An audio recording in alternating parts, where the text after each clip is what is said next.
ازيكم عاملين ايه؟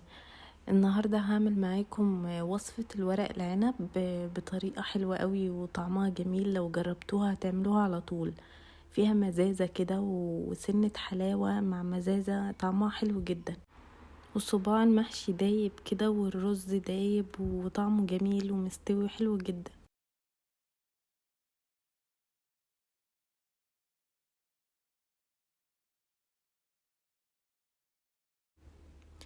يلا نبدأ الوصفة. اول حاجة هبدأ بكوبايتين رز مصري مغسول. والخضرة بتاعتي هتبقى نص حزمة من كل حاجة، بقدونس وكزبرة وشبت. هقطعهم صغير وهضيفهم على الرز. معايا كمان بصلتين صغيرين مبشورين، وطماطمتين برضو مفرومين ناعم، بس مش هنعصرهم عشان ما تنزلش مية كتير.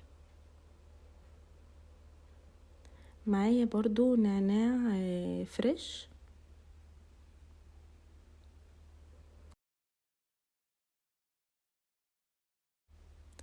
وهضيف عليهم عصير ليمونة.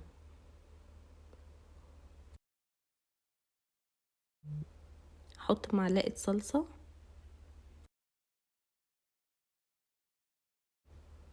معلقتين زيت زيتون،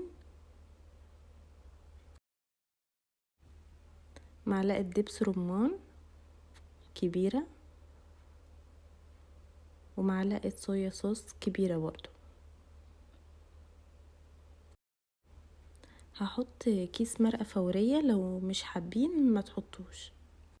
معلقة ملح، معلقة كبيرة بابريكا، معلقة فلفل اسود، كمون، كزبرة، واقلبهم.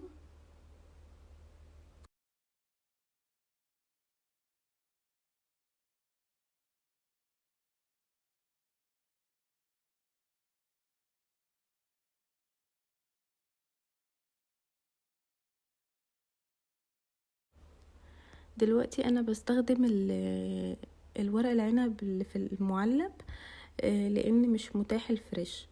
فبطلعه من العلبة وبحطه في طبق، وبحط عليه مية سخنة لمدة 5 دقايق، بس عشان المواد الحافظة اللي فيه طعمها يروح، والطعم بتاع العلب يروح، يبقى كويس.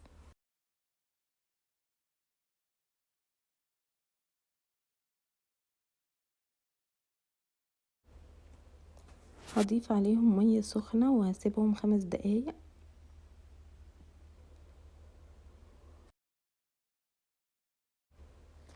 بعد ما حطيت عليهم مية سخنة سبتهم شوية، هروح اغسلهم بمية ساقعة.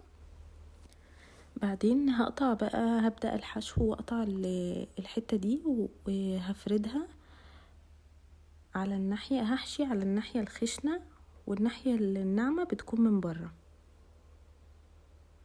احط حبة حشو صغيرين،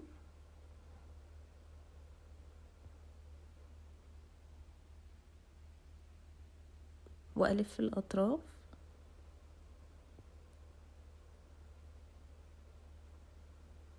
واتني من اليمين والشمال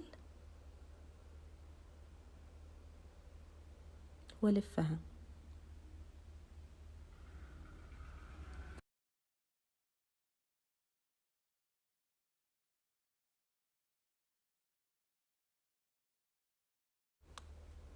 كده تضمني ان هي مش هتفك منك خالص.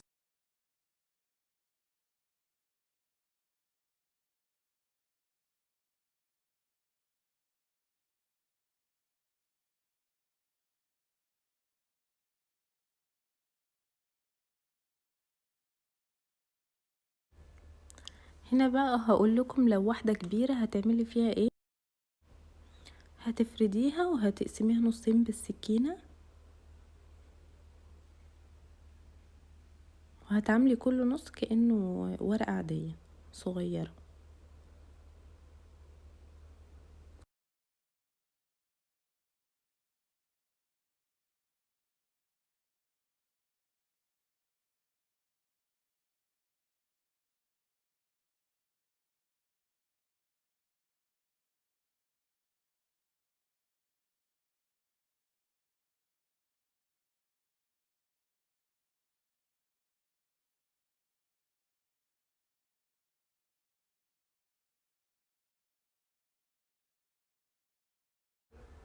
دلوقتي هجيب الحلة اللي هحط فيها وهقطع بطاطس من تحت.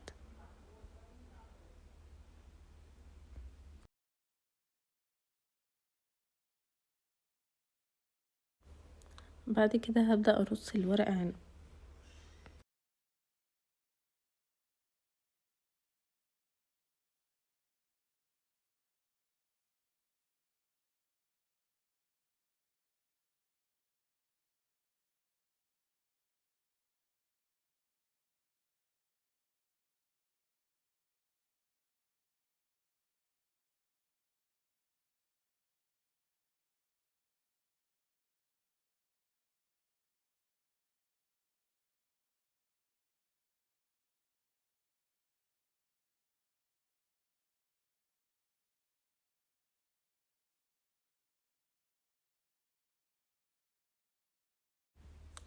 هنا بقى شوية سوائل كانت باقية من الحشوة، اخدتها وحطيتها على ورق العنب اللي انا رصيته.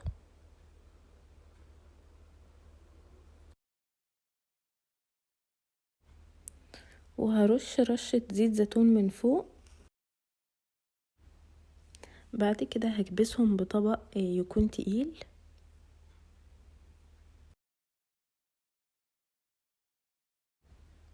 وهنزل عليهم شوربة مغلية، حطيت عليهم معلقة صلصة،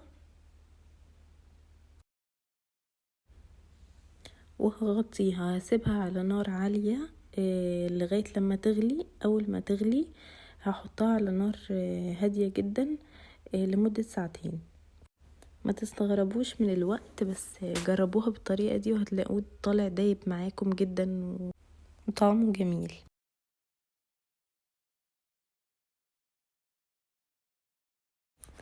ما تنسوش تعملوا لي لايك وشير وسبسكرايب.